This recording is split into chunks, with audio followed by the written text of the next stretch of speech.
আরব দেশের মায়ামিনা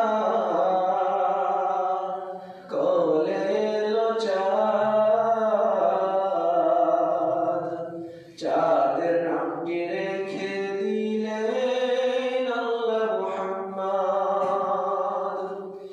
আরব দেশের মায়ামিনা কোলে এলো চাঁদ,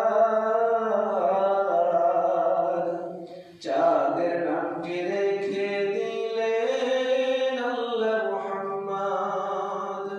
সেই মুহাম্মদ বড় হয়ে দ্বীনের তবে দাওয়াত দিয়ে জুলুম অত্যাচারকে তিনি করিলেন নির্মূল। চাঁদের চেয়ে সুন্দর আমার প্যারা রাসূল, তার